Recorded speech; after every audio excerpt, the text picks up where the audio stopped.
What's up, everybody? Kyle with another episode of Unlocking Your Inner Strength. Today, I'm going to be talking about fasting and thinking about it a lot this week. The way I became one of the world's leading experts in fasting is because I have a deep passion for it, and I experiment on myself rigorously for the past 8 years with fasting, tracking stuff, measuring stuff, researching, and whatnot. So I always get excited to share stuff with you guys. A lot of my theories are in the book, The Panda Diet, which you can get on KyleNewell.com or on Amazon. And if you're wondering about the next Panda Challenge, that will begin in March. And I have a couple announcements at the end of this episode if you stay tuned. Now today, I'm talking about 4 things that fasting can solve. 4 problems that fasting can solve.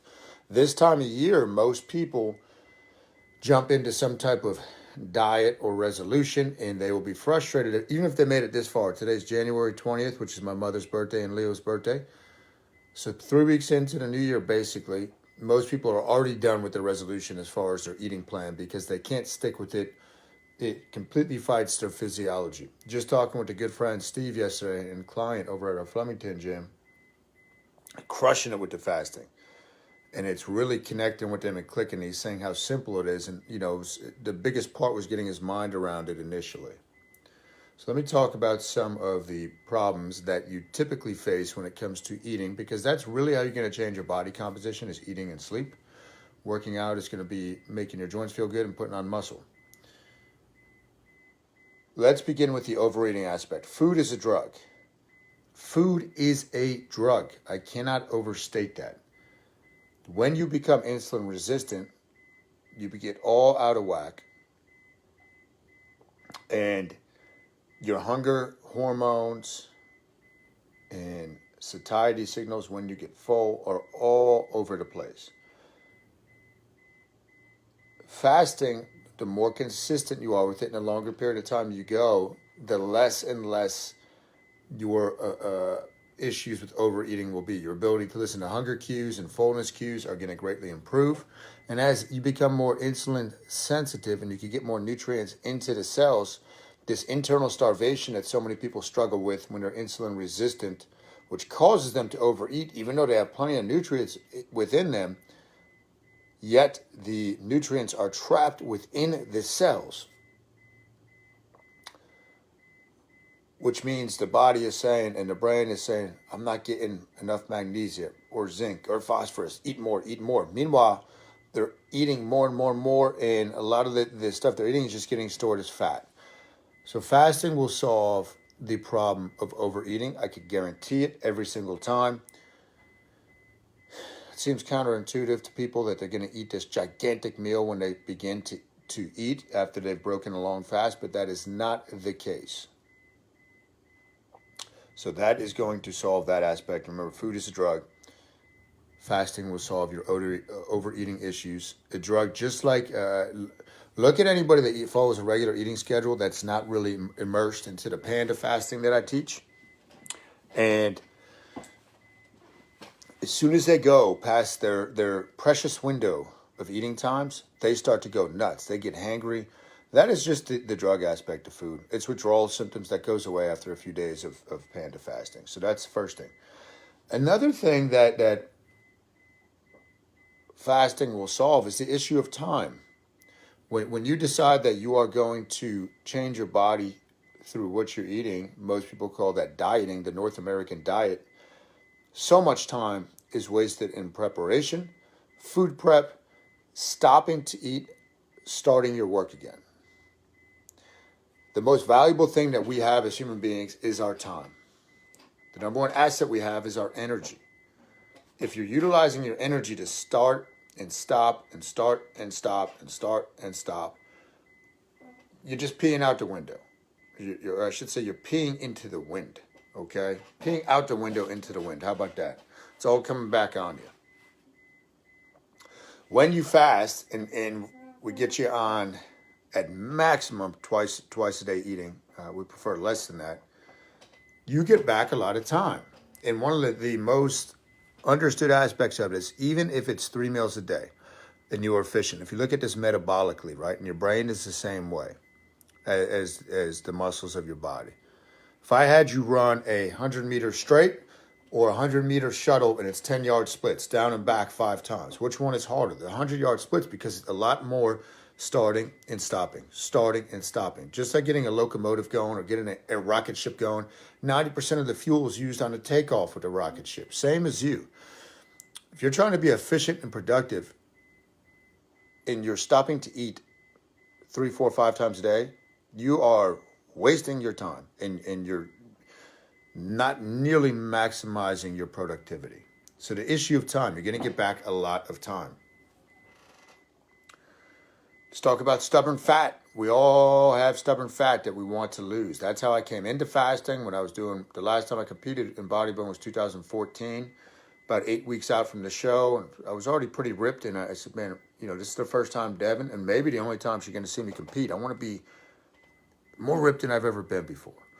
To research and more. Read some of Lyle McDonald's stuff, who's like a mad scientist, nerd. A lot of people have not read his stuff, but I used to read everything he would put out just because it was so sciencey and I loved the science of it. But we have different type of fat cell receptors, okay? Your alpha receptors are your stubborn fat cells. In men, that's primarily the lower abdomen, lower back. Women, typically it's glutes and thighs. We can't have crossover patterns and whatnot. I've seen all different types of fat patterns. Some men have what's called bitch tits. They basically grow boobs, and that has to do with estrogen and whatnot. But where the fat is, that could be a type of stubborn fat within in the breast as well.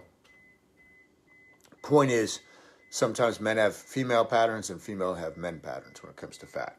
The only way you can increase blood flow, the most effective way, you could use a certain supplement, which I'm not going to mention here because it's not as effective. The only way you can increase blood flow to those areas is through fasting. That's how I came upon fasting. It was purely cosmetic. Then I realized all the mental and spiritual and health aspects of it. There's 3 phases to fat loss: mobility, transportation, and utilization. If you can't get the blood into the fat area to get the fat out to use, you could do all the dieting you want and all the exercise you want. You're still going to have these stubborn fat areas. The funny thing is, with stubborn fat, those are usually the areas people want to lose the most. But they are the last thing that's going to go. But fasting will solve that problem. But you got to be consistent. This is not a diet. When I do the Panda Challenge, it's a 6-week program to immerse people into it, teach them everything they need to know, to put them through the black level and the black level of the Panda, see the results, and then we still have them continue with some type of fasting after the fact, if they so choose. It always has to be a choice. I incorporate a ton of mind map stuff within the Panda. Let me talk about the last one I had in my notes today, the planning aspect. Kind of goes with the time thing. And I still have my old bodybuilding notebooks and I was old school, right? This was before you had all these fitness apps and calorie counting apps and all that stuff. I would weigh everything with an old school scale. Didn't even have batteries. I'd look stuff up in the nutrition almanac. I'd have my calculator, and I'd calculate everything. How many carbs, fat, the macronutrients, right? Protein. What nutrients were in what food. How many calories was I eating for the day. Then I would have to prepare everything. And this alone was mind-boggling. And I would do it. I had extreme discipline, more than the average man. Yet over time, it would just wear me down. And part of this was when I was going back to school at Kane University. I'll tell you a funny story in a second. But I would pack my food in Tupperware, broccoli, brown rice, chicken, very bland, maybe some seasoning, and I would eat it cold. But I remember one day, and this is an aside. Actually, I'll tell you 2 funny stories. How dedicated I was to my bodybuilding craft back in the day. The one time, man, they're both pretty good. Which one do I start with? The one time I came out of class, in the back of my Jeep Cherokee, my old red Jeep Cherokee, the window was shattered. Damn, somebody robbed me. Go out there, They smashed the window. They took, at the time, right, I still had a stereo system in there. Some subwoofers and 12-inch speakers. And they took that. Now, they didn't take my wallet or the little money I had at the time in my wallet. But that's not what I was most excited about. I was excited that they left my food. I sat in my car, ate my meal, and then I went to report what had happened. My main concern was that they didn't take my food. And that was the main thing I was searching for as soon as I got into the Jeep, once I saw that I had been robbed. Second funny story, to show you how crazy I was mentally when it came to this stuff, was drinking out of my Bigfoot mug. I guess some flies or maggots or flies, whatever, had gotten into my brown rice. So when I cook it, right, they look like, the maggots look like, baby maggots, brown rice. You can't tell the difference. Cook it, package it up. Get in the truck, after class. Again, I'm going back for physical education at the time at Ken University. I would drive in, drive back. I'd already done my 4 years away at college. And I'm eating one day. I said, man, that doesn't look like brown rice. What is that? Now, mind you, these were dead because I boiled them or cooked them. But they're within my food. These little larvae. Figured they couldn't hurt me because they were dead. I had to stick with my plan. So I ate them. I ate everything that was in there. I wasn't going to sift through and try to separate the maggots and the larvae from the brown rice. They looked the same, and I only noticed because I was looking at my food. But that goes to show you, right, the insanity that some people, including myself, have been through or have gone through with the North American diet mentality. But trying to plan out those meals every day, put in a lot of time. A nutrition plan has to be two things to be successful. More than two, but I'm going to list this two. It has to be functional and sustainable, meaning you can do it in any setting. Me carrying around Tupperware for the rest of my life was not functional. And sustainable, same thing. Was I able to sustain this? If I went away for a month, could I do this? If I was on a business trip, could I do this? The answer was no. Fasting is so incredibly simple to do when you're traveling. It makes it even more simple. And if you have social events, that's cool. That's your meal of the day. That's when you eat. So with those things, the planning aspect, getting that more time, the overeating issue, and losing weight, losing stubborn fat, fasting solves all those problems. It is the holy grail of nutrition. I don't care what anybody says. I will go to my grave with that. You don't have to agree with me. You could keep in the circus of North American diet silliness. That's up to you if you want to do that. Because again, you have to willingly choose this to make it a habit. But I can tell you, as somebody that's been in the game a lot longer than most, that's studied a lot longer than most, that has been coached by the best people in the world when it comes to nutrition, nothing compares to fasting.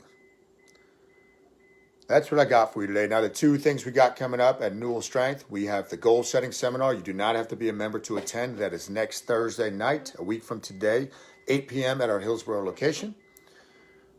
I'm taking, I believe I have 40 seats for that. You can also attend on Facebook Live, but nothing beats being there in person. You're going to get a manual. You're going to have your goals for the year set out, at least the next 90 days. It's going to be pretty cool. And we have the 28-day blitz starting February 1st. If you're a member, that's included. If you're not a member, you can do that.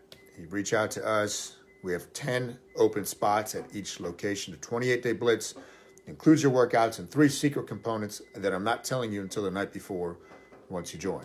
3 secret things that I'll be teaching about and implementing with you guys for the month of February. All right. Hit the like button, hit the share button. Thanks for tuning in. Time to go check on Colt. He's been upstairs for about 15 minutes by himself now, but I think he should be okay. And you guys have a great day. Peace.